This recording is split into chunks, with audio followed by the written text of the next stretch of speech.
Alright, what is up guys, welcome back. Today's video I'm going to show you guys how to fix FPS drops, boost FPS, reduce latency and all that stuff in Season 2. Now I'm going to show you guys some in-game settings and some PC settings, so make sure you follow along the entire video so you can get the most out of this. And if this does help you, make sure to leave a like and subscribe, it's greatly appreciated.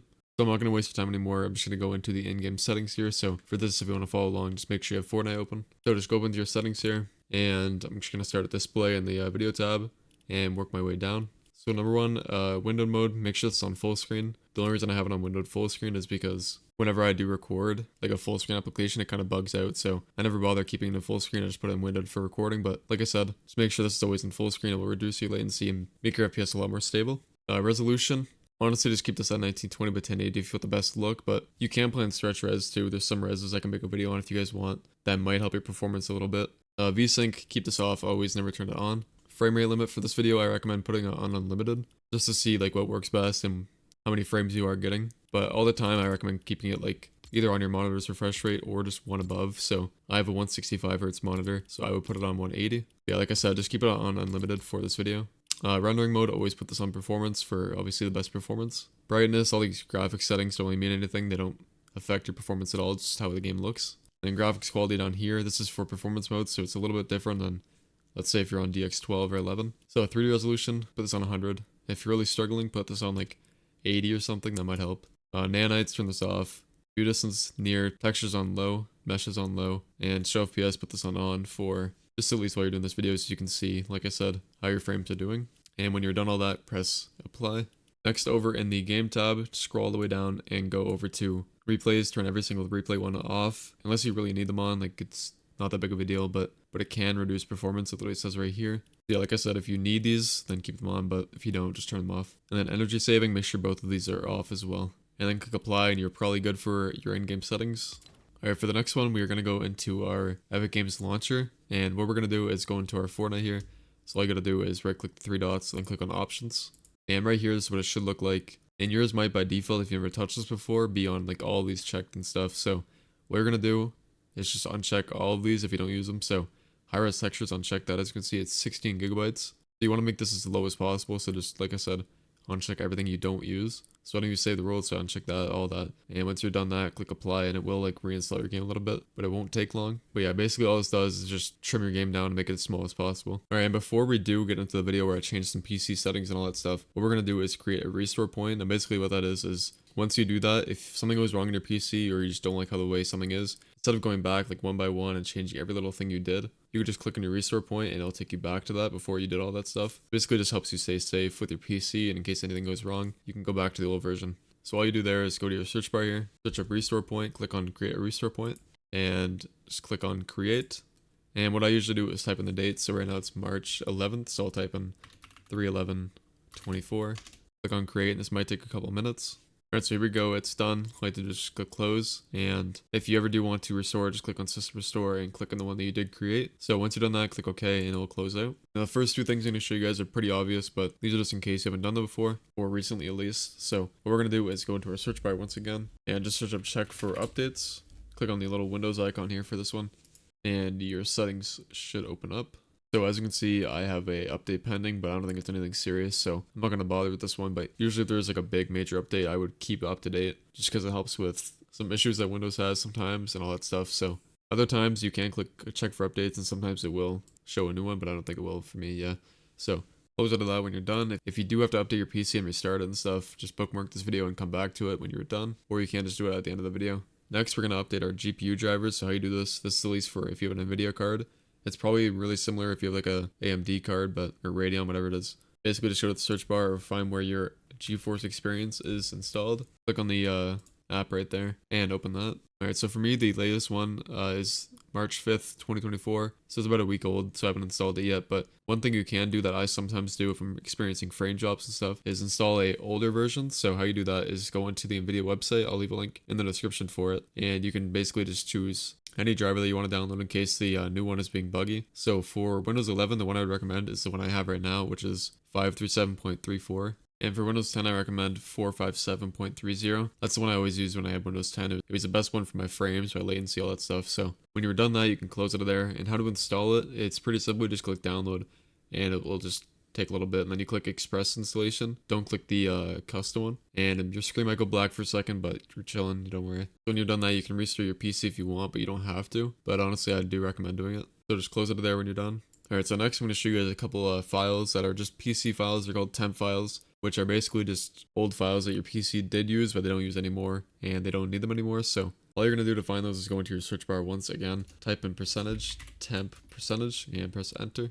And as you can see, mine's pretty full here, so all you're going to do to select all is click Control A and Control D, and this should just delete all of them.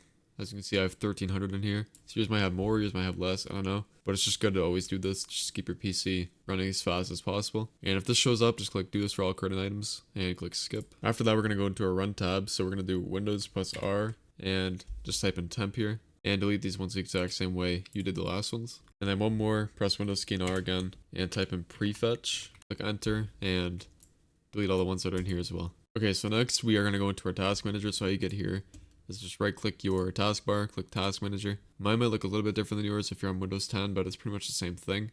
So just go to your startup apps, wherever it is. I think it's like up here somewhere. Startup apps, and all of these you can just scroll through as quick as possible. All of these that you don't use, just basically just right click them and click disable, because all these are doing is just starting up your PC when obviously you start your PC up, and all they do is just run in the background. So if you don't use any of these, they're just hogging up space and you probably don't even know it. Yeah, basically just go through these like I said and just delete everything that you don't use. And you can see the startup impact here. I think only if you have it enabled you can see, because all these say none, but then the ones I have enabled show. But see which one take up a high startup impact and which ones don't, and go through all those and do what you will. So basically just go over to details here, and I'm going to use like a different app for an example here because I don't have Fortnite open right now. So what I'm going to do is use MSI Afterburner. So just pretend this is Fortnite or whatever game you're playing. So all you got to do is right click on it, click on set priority, and click high. And then the same thing here for a set affinity. Click on that and make sure CPU 0 is checked off. So it should look like that. And like I said, just do that every time you open your game. And if you don't want to do that, you can download something called Process Lasso, which is the thing I have right here. And all it does is like allow you to select certain apps that you want to automatically do that to you, so you don't have to do it every single time you boot up your PC or boot up an app. So I do recommend doing that. There is a paid version for it and there's a free version. You don't have to pay for it. I don't either. But yeah, I do recommend getting this app. It's really helpful. Next, we're going to go into our graphics settings. So how you do that, go to the search bar once again, search up graphics settings if I can. Click on this one right here. And basically what we're going to do here, it should look something like this. If it's not on desktop app, make sure you click this and click desktop app for Fortnite at least. But if you're doing like a Microsoft Store app, just click this. So as you can see, Fortnite's here. I'm going to remove it for you guys so you can see how to do it. So what you're going to do is click browse and go to wherever your Fortnite's installed. So mine's in my D drive in my Epic Games. So I click that, click Fortnite game, binaries, 164, and then click on the Fortnite client 164 shipping. Click add and make sure to click options. And then click high performance, press save, and that's all you're gonna do. And you can do this with any other apps. As you can see, these are the ones that my PC just automatically configured for me, and there's some that I did myself too. So once you're done that, you can close out of there. And next we're gonna go into our power plan. So if you don't know what this is basically just a little thing in Windows 10 or 11, I guess, where you can change the performance of your PC, and also where you can change if your PC shuts off or turns on like certain amount of time. So all you gotta do to get there is search up power options or power plan, click on edit power plan, and go to power options here at the top. And as you can see, mine is on high performance or ultimate performance, sorry. And yours by default is probably in balance. So what you're gonna do if you don't see this is click the little down arrow here and click on high performance. Now if you do have a high on PC, then you can use ultimate performance, but it doesn't recommend you to use ultimate performance if you're on a low NPC. So if you're on a lower NPC, then just keep it on high. But if you think your PC is good enough, put on this, then click change plan settings. These are honestly like preferable, like you don't have to do a certain thing. And then click change advanced power settings. Click on process or power management, click on minimum and make sure this is on 100% and maximum 100%. Click apply, okay, and then press save changes and close out of this.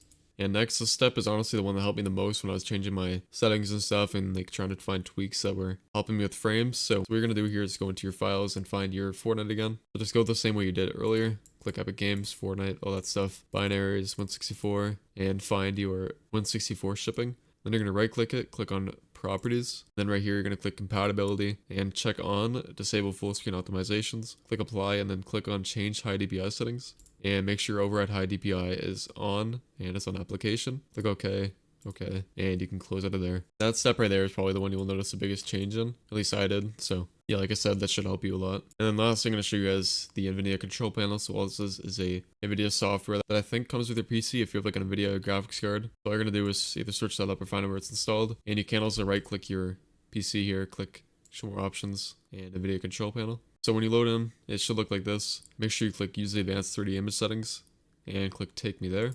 And I'm not going to go through every single one of these. I'll just get you guys to copy mine down. So I'll just go through them slowly.